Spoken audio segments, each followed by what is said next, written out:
I wanted to share one other thing. I was on the Hands Across the Sand Virginia Facebook page. It's for the whole state. And there was some person who got on there and said, okay, so you're going to get together and you're going to hold hands across the beach. So what does that accomplish? Well, yeah, holding hands across the beach is not going to solve the problem. But getting here today is showing your commitment to a cause. We're going beyond symbolism here, I hope. I hope that you're not going to just go home today after joining hands and showing your support and then going back to business as usual. What we're accomplishing by gathering here today is we're showing the politicians and we're showing the oil tycoons and we're showing our fellow citizens that there are a large number of people who are not going to be complacent about the status quo. We're not going to be complacent about big business, oil as usual. There are going to be many people who disagree with our message. We know that. You'll hear them all the time. But there's also many, many people who do agree with us. Even if they can't be here, they are here in spirit and they believe in this cause just as you do.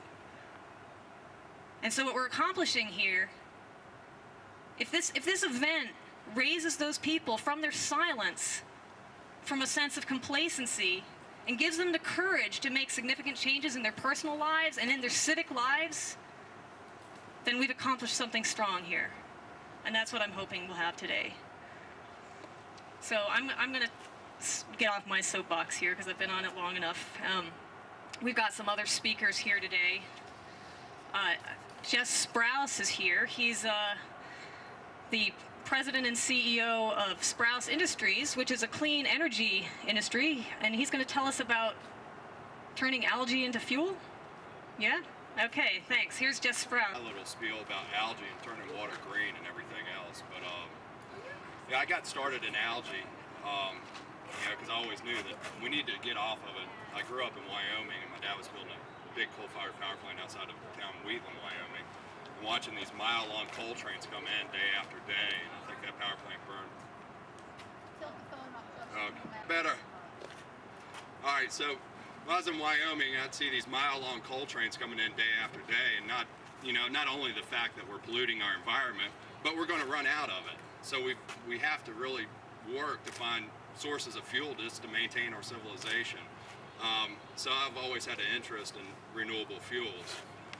So I really looked at algae and got into the algae thing, and you can take a lot of the things that we would consider waste now, and it becomes a commodity to make fuel. One of the projects that we're working on now is opening up an old wastewater treatment plant behind an old shuttered tobacco facility in Chester, Virginia. And we actually got some real good news on that yesterday. But what we're going to start doing is we're going to start taking municipal sewage from Chesterfield County and treating it with the leftover nutrients. We'll grow the algae in it, produce fuel in the form of fuel pellets and synthetic coal that I make out of algae.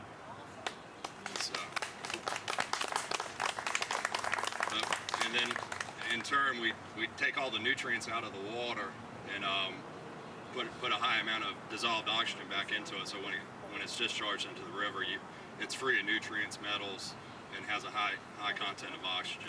So got really good news on that project yesterday, so I think we're probably be breaking ground here in the next few months. But that, you know, and I can't tell you how much I appreciate y'all coming out here, and that's you know, trying to find new sources of fuel. I think it's always been close to my heart, and it's, you know, it's good to see people that support it too. But with the offshore drilling, I had a conversation with a gentleman a couple weeks before April 20th, and he was very pro offshore drilling in Virginia. And said, first of all, what's off the coast of Virginia is mostly natural gas. It's not oil. It's not even a drop in the bucket to solve what we need to do. So why would we even do it? The risk the risk is too high for the reward.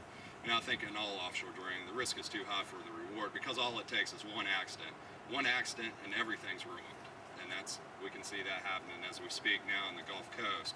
But it's just a shame that our government has failed to act accordingly to what they need to act to, and especially the regulatory environment for renewables. we really need to push very hard to get the regulatory reforms in place to where renewable fuels can start becoming competitive with our conventional fuel sources. So anyway, that's my deal. Thanks, y'all. Member John Zigner, did I pronounce that right? Close enough. Can y'all hear me well enough? It's great to see such a large turnout. I know that there's a rule of thumb for a public meeting and public participation that for each person who shows up, there are probably 20 people who feel the same way you do. So I think you all are speaking for a large number of people here in Richmond. I've got a couple of points to try to make, and I've got a story to relate. I'm an urban planner, and I was at an event a couple months ago and had a chance to sit next to Representative Bobby Scott. And this is before the accident happened down at the Gulf Coast. And he said, "How do you feel about drilling off Virginia's shore?" And I thought about it for a second, and I try not to be knee-jerk and so much a tree hugger that I say, no progress, no technology. I said, well, if we have the technology and the corporations are, take all the appropriate safeguards, I think it's worthwhile to do some exploration and really, look to see what the idea would entail. And I think it was 3 days later, there was the rig off the Gulf. And by the second day, I'd written him a note saying, this is too high a risk. The corporations aren't sufficiently responsible, and we really need to declare a moratorium on doing this off the eastern coast. There's just too much to lose, and I think that as this disaster has unfolded, it really shows how careless most of these corporations are, how greedy and irresponsible they are, and what we're seeing is an environmental disaster of such unprecedented magnitude. We talk about the immediate impacts, and those are horrendous enough. As far as I'm concerned, the loss of the sea life and the aquatic life, is really irreplaceable.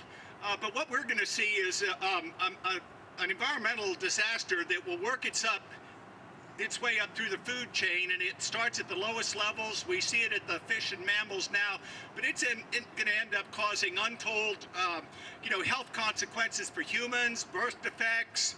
I mean, we're going to have this thing around for, I would say, 100 or 200 years. I saw something in a magazine that they're overturning rocks in the Gulf or the coast in Alaska, and they thought they cleaned up most of the oil there, and they're finding huge pools that are collecting under every single rock, and it's going to be even worse with the sands along these beaches and back in the wetlands. I think that the scientists and the people who live down there are just going to be astonished at how pervasive the impacts of this thing are going to be, and it's because of greed, it's because of carelessness, it's because of faulty chains of communication, and not enough people giving a damn. I think Obama's responded reasonably well, but there's such inertia and such kind of irresponsibility that this thing is just of such a magnitude. If there is a take-home lesson or two from this thing, it's that we really can't afford to be careless with possible environmental consequences. Everybody here should go home and write 5 letters and write one. They could be 10 letters. 10 words long. This spill is disastrous. We can't afford to have it happen anywhere on the planet, much less on the East Coast. The other thing is, we really do need to switch over to renewable energy sources, and we can't afford to keep drilling the way we've been doing it. I brought some speakers to the Richmond Sierra Club to talk about peak oil, and them drilling a mile down and having to drill 2 miles underneath that, just makes the point that there's less and less oil that's going to be less and less accessible, and we're wasting more money on lesser returns.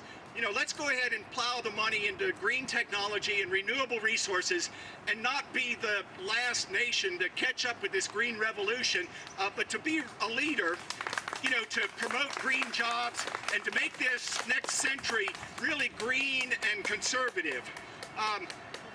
it doesn't take much to go home and write a 10-word note, and that's the way that politicians will know that our priorities are changing and that we're not going to vote for the same old way of doing business and the same old filler up at the pump and drive your, FUV around like, there's no tomorrow, because there is. And we really need to protect as much as we can of this environment now to safeguard future generations and to protect this great continent, this great nation. I thank everybody for coming out here. Go home, be motivated, and try to do something to make this country greener, safer, and more progressive. Thank you very much.